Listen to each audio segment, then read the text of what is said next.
ব্যাকগ্রাউন্ডটা যদি একটু কালারফুল হয় ছবিটা দেখতে আরও বেশি প্রেজেন্টেবল লাগে কি তাই না? আসসালামু আলাইকুম এভরিওয়ান, শর্টকাট মোবাইল এডিটসের নতুন একটি পর্বে আপনাদের সবাইকে ওয়েলকাম জানাচ্ছি।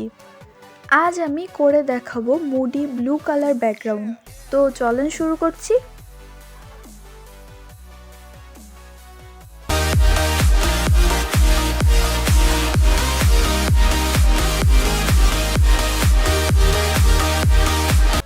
লাইটরুম অ্যাপটিকে ওপেন করে নিচ্ছি।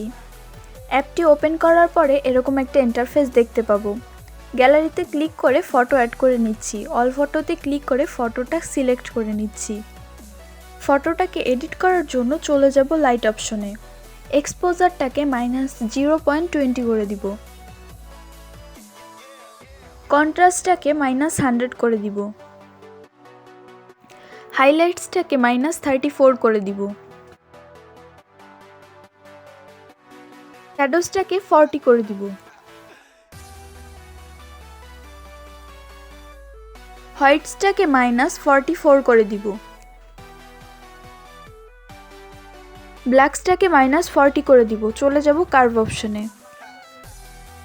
অ্যাশ কালারটা দিয়ে কার্ভ করে নিব। একটু খেয়াল করলে দেখা যায় যে আমি জাস্ট উপর থেকে একটু উপরে উঠিয়ে এবং নিচের বরাবরটা মিডল করে রেখে দিব।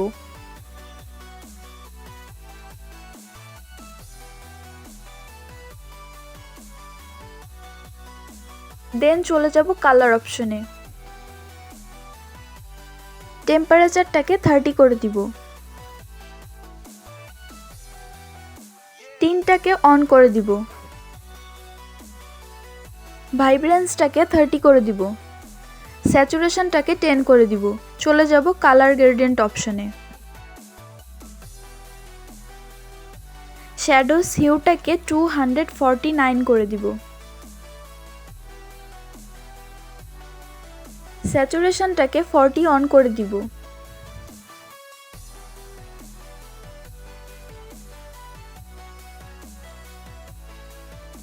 ব্লেন্ডিংটাকে 100 করে দিব। চলে যাব হাইলাইটস অপশনে।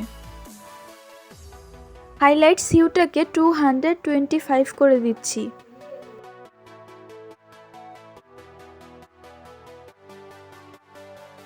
স্যাচুরেশনটাকে 35 করে দিচ্ছি।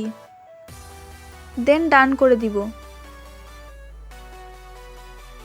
চলে যাব কালার মিক্স অপশনে। রেড কালার হিউটাকে -34 করে দিব। স্যাচুরেশনটাকে 54 করে দিব। লুমিনেন্সকে -4 করে দিব। চলে যাব অরেঞ্জ কালার অপশনে। হিউটাকে -18 করে দিব।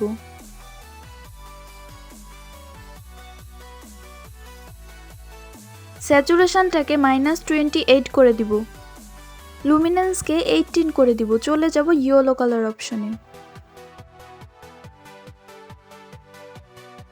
হিউটাকে -100 করে দিব। স্যাচুরেশনটাকেও -100 করে দিব। চলে যাব গ্রিন কালার অপশনে। হিউটাকে -100 করে দিব। স্যাচুরেশনটাকেও -100 করে দিব। লুমিনেন্সকে 66 করে দিব। চলে যাব টার্কুইজ কালার অপশনে। হিউটাকে 54 করে দিব। স্যাচুরেশনটাকে -30 করে দিব। লুমিনেন্সকে -20 করে দিব। চলে যাব ব্লু কালার অপশনে। হিউটাকে -56 করে দিব।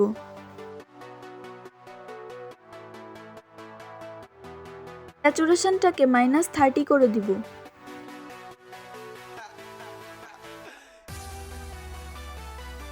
লুমিনেন্সকে -20 করে দিব। চলে যাব ম্যাজেন্টা অপশনে। হিউটাকে -40 করে দিব। স্যাচুরেশনটাকে 52 করে দিব।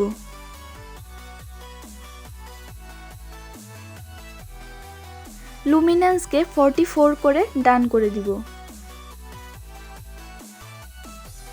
চলে যাব ইফেক্টে। ক্লিয়ারিটিটাকে -10 করে দিব। ডিএসটাকে 40 করে দিব।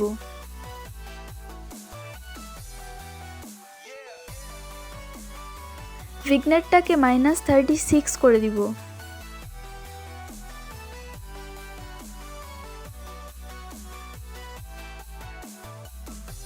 মিড পয়েন্টকে 11 করে দিব। ফেদারকে 100 করে দিব। রাউন্ডনেসকে 100 করে দিব। হাইলাইটসকে 50 করে চলে যাব ডিটেলস অপশনে।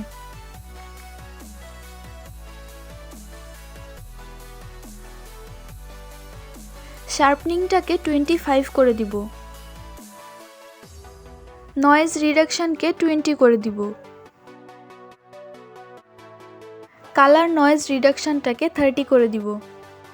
চলে যাব অপটিক্স অপশনে। এনেবল লেন্স কারেকশনটাকে অন করে দিব।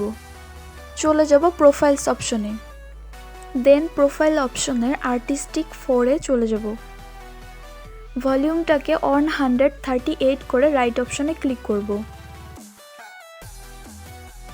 বিফোর অ্যান্ড আফটার ফটোটাকে সেভ করার জন্য সেভ টু ডিভাইসে ক্লিক করে ওকে করে দিব। চাইলে ফটোটাকে প্রিসেট আকারে ইউজ করা যাবে, তো ফটোটাকে প্রিসেট আকারে ইউজ করার জন্য 3 ডটে ক্লিক করে কপি সেটিংয়ে ক্লিক করে ওকে করে দিব। দেন ফটো সিলেক্ট করে 3 ডটে ক্লিক করে পেস্ট সেটিংয়ে ক্লিক করে ওকে করে দিলেই ওই ফটোটা প্রিসেট আকারে এই ফটোর উপরে বসে যাবে। এভাবে যে কোনো ফটোর উপরই এই পিকচারটা প্রিসেট আকারে ইউজ করা যাবে। আশা করি ভিডিওটা অনেক হেল্পফুল হয়েছে এবং এই ভিডিওটা থেকে আপনারা এই এডিটটা শিখতে পেরেছেন। ভিডিওটা ভালো লেগে থাকলে অবশ্যই একটা লাইক করবেন এবং সাবস্ক্রাইব করে আমার চ্যানেলের পাশেই থাকবেন। কোনো এডিট সম্পর্কে জানার থাকলে অবশ্যই আমাকে কমেন্ট করে জানাবেন, আমি ট্রাই করব সেটা নিয়ে একটা টিউটোরিয়াল করার জন্য। টিল দেন, আল্লাহ হাফেজ।